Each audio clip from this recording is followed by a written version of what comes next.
Hello বন্ধুরা, তো চলে এসেছি আবার একটি বিশেষ গুরুত্বপূর্ণ আপডেট নিয়ে। তো তোমরা দেখতে পাচ্ছ তো ভিডিও থাম্বনেল দেখে যে প্রাইমারি টেটের যে কেস চলছে তার উপরে বিশেষ একটি আপডেট আছে।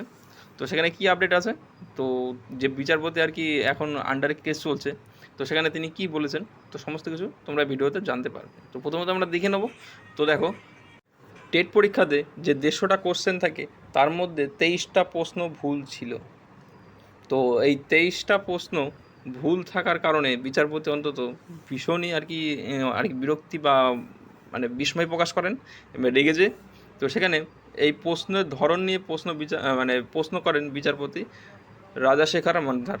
তো সেখানে তিনি কি বলেছেন, তো প্রশ্নের ধরন নিয়ে তিনি বেশ কিছু আর কি উক্তি করেন, বেশ কিছু আর কি উপদেশ দেন। তো সেখানে কি বলেছেন সেটা দেখে নেব। সাথে তোমরা উনি সাথে যে সমস্ত কথাগুলি বলেছে সেগুলো দেখার আগে বলতে চাই, যারা ভিডিওটা দেখছো দেখার পরে যদি ভালো লাগে অবশ্যই সমস্ত লাইক করে এবং ওদের সাথে শেয়ার করে দিও। তো প্রশ্নে ধরে ধরে সঠিক উত্তর জানাতে হবে আদালতকে, অর্থাৎ 150টা কোশ্চেন পাই টু পাই তাদেরকে জানাতে হবে বোর্ডকে, যে প্রাইমারি টেট রিক্রুটমেন্ট বোর্ড আছে তাদেরকে, যে আদালতে।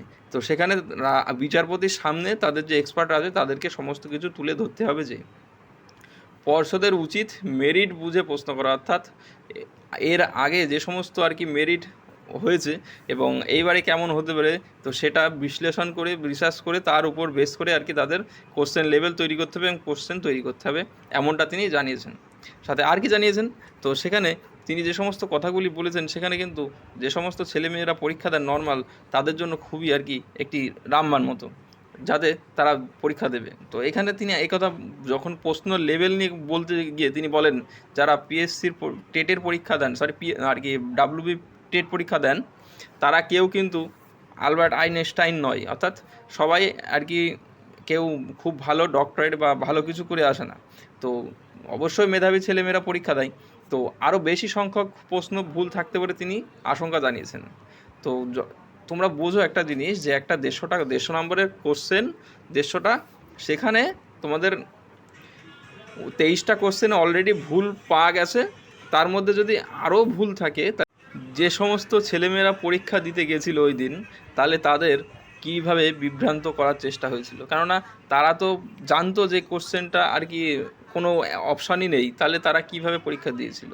তো তখন তিনি এর পরবর্তীতে তিনি বলেন যে পিএইচডি করে কেউ বা ডক্টরেট করে কেউ এখানে পিএসসি আর কি প্রাইমারি টেট পরীক্ষা দিতে আসে না। তাহলে কি হবে, যারা আর কি প্রাইমারি টেট পরীক্ষা দিতে আসেন তারা কিন্তু সবাই ডিএলএড করা, উচ্চ মাধ্যমিক পাস বা গ্র্যাজুয়েশন বা এমএ পাস, কিন্তু কেউ পিএইচডি বা অন্য কিছু আরও স্পেশাল কিছু করে আসে না।